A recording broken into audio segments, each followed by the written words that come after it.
Here we're going to match up the vertices between the two pieces we've joined to complete the corner section. So what I'm going to do is, you can see that because these were two independent pieces, their vertices don't quite align. We need to align them, and then we're going to be using the remove doubles feature to merge them all together. So this straight section runs off here and the vertex is right over here, and actually we want to change its position. So I'm going to right click and choose the vertex mode, select this vertex, and we know that this bottom vertex should align here, about here on the mesh. So it should line up with the vertex that's over here. So I want to make sure that snapping is enabled, and I want to choose Vertex Snap, and make sure that transform here is constrained on the x-axis, and I want to bring it into snap to this part here. And then we've got that top vertex over here, which should line up about, if we look, about there, which means it lines up with this vertex here. So again, constrain and transform to there. That far vertex here should line up over here, so we're going to be constraining it to match up to there. And now you can see that that's looking pretty good. And so we've got that lined up quite nicely.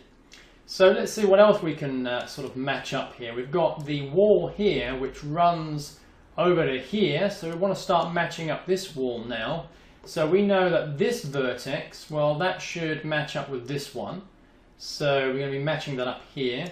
This vertex, that should align, this vertex here should align with this one. And this vertex should align with that one here. So they match up nicely there. That's looking pretty good. So we're going to move up here, and again we've got the vertex in this wall here, which should be matched up there with this vertex. So again, we're constraining that to this vertex here. We can see we've got the vertex from this wall over here. That should line up with this vertex, so we're going to be moving it there. And now these match up and align quite nicely. So let's move up here and see what we can do with the roof section. So we've got this vertex, and I want that to sort of match up here with this vertex. I think that's right. And then this vertex is going to match up with this vertex, like so. And again, we've got to do the same thing on the underside here. So again, this vertex here is going to align over here, and this vertex here is going to align over here, like so. And now these are matched up and aligned, and they're looking pretty good. Okay, so that's those matched up. Now, is there anything else that we need to match up? Let's just take a careful look over this. You can see here that we do need to match up the floor. So this vertex, that needs to align about here with this vertex. Let's just make sure we're getting this properly, like so. That aligns there nicely. And so everything here matches up quite nicely. The only area where there's a slight difference in topology is the floor piece here. Which there isn't an edge loop running to that area here. So let's fix that. I'm going to choose loop cut and slide and insert that in here, like so. And I'm just going to start to transform that over here to snap to here. And that's looking pretty good. So what I want to do now is select the vertex mode, select all of these vertices, and right click and choose remove doubles. And now let's just take a look and make sure they've all sort of merged together. So let's select this vertex, turn off vertex snapping now, we don't need that. And again, you can see they're all nicely merged together. Let's see these corner pieces, are they merged together? Yep, they're merged together quite nicely. Again, this one, yep. So that's all looking quite good. Now this corner section has been merged together completely. So for example, now that we have this corner section as a quarter piece, we could, for example, duplicate this like so. And just mirror it, really. We could just say, okay, I want to mirror this now on the x-axis. Let's just choose the scale. It should be -2, for example. And we could, for example, create an end piece that way. So you can see we've got an end piece there if we wanted. Again, I could run, let's find a straight section. So let's say this straight section, Control D. I'm just going to move that to our corner layer. Let's move it to the corner layer. We've got this straight section. Let's just turn on Incremental Snap to move this properly. So again, this lines nicely with that corner section. Again, I could press Control D and rotate this by 90 degrees on the Z-axis, like so.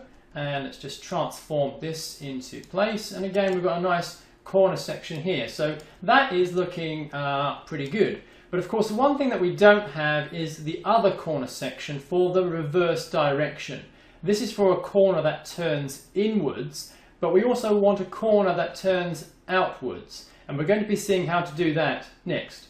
So we've modeled a corner that turns inwards. It's time for us to model a corner that turns the other way.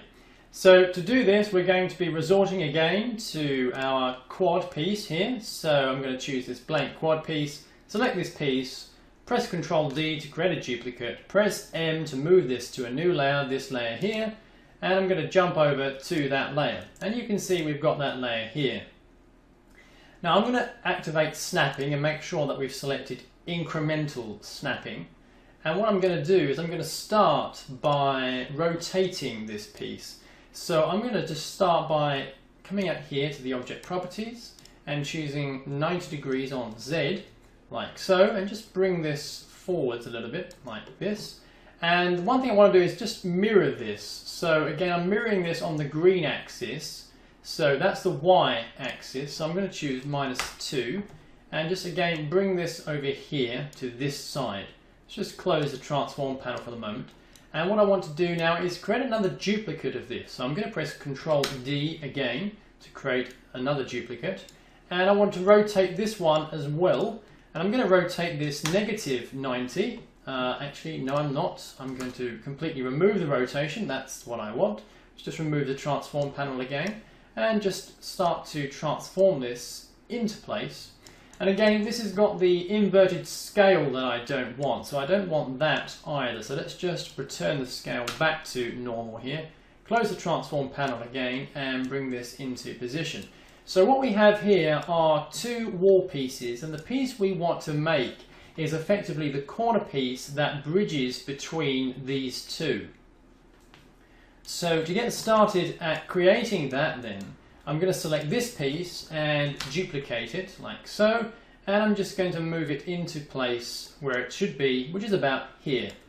And again, I'm going to press the Tab key on the keyboard and I'm going to select all of these faces. Right now, actually, one thing I can show you is that these two pieces here are a bit distracting. I just want to edit this in isolation. So I can press Shift I on the keyboard to isolate that selection so I only see the object here. And I'm going to select the edit mode and choose faces. And I'm going to select all of these faces except for the floor.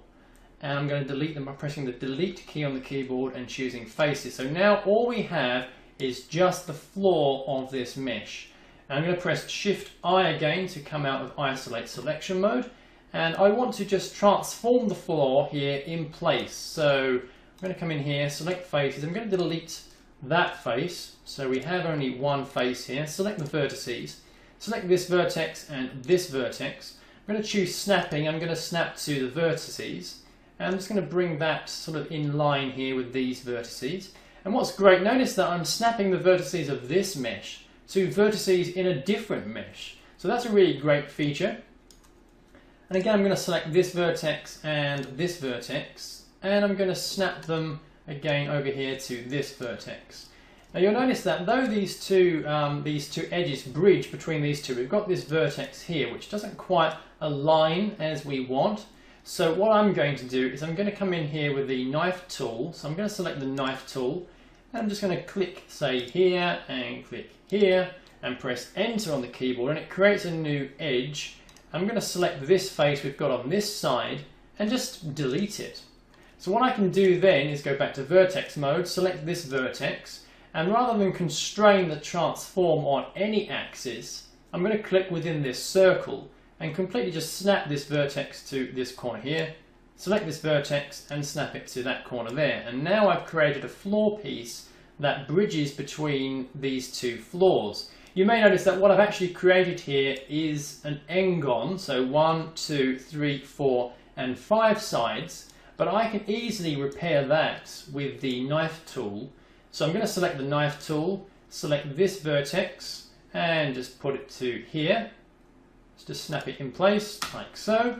And again, I'm going to select the knife tool again here, and snap that in place here like so.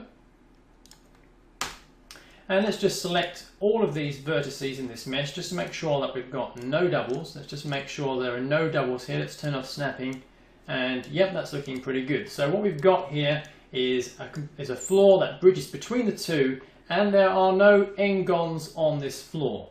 So that's looking pretty good. And what I want to do now is to really apply a similar tactic for bridging upwards. So I'm going to select this edge and extrude it by pressing Alt-X and just move it upwards. It doesn't really matter where I extrude it. I can extrude it over here. Just turn on Vertex Snapping. Let's select all the vertices. So I'm going to select this vertex, snap that in place here, select this vertex, and let's just bring that over here for the moment, and I'm going to snap that in place with this vertex here. And again, select this edge again, press Alt-X, bring this upwards. Actually, let's bring this up a bit further because the nearest vertex we've got is way up here. Let's just bring this in line here. Move to vertex mode, select this vertex, snap it in place with that vertex there. Choose this vertex, bring it here, like so. Let's just zoom in on that. Again, choose the edge, extrude outwards, vertex again, and surprise, surprise, we're bridging across here, like so. Go back to the edge. Again, extrude upwards, vertex, switch back to this, snap to this vertex, snap to that vertex here. Again, bridge outwards, extrudes outwards, beg your pardon. And let's just bring this upwards. Make sure we get this into view. We're snapped all the way over here. That's not really what we want. Let's just turn off snapping, bring this into view so we can see it a bit better. I'm going to choose vertex, I'm going to choose this vertex over here. Snap it in place to this vertex here. Actually, it's this vertex here. We want to snap to that one. And select this vertex, and we want to snap it all the way over here to that one there. And again, the final face is slightly different because it's a triangle.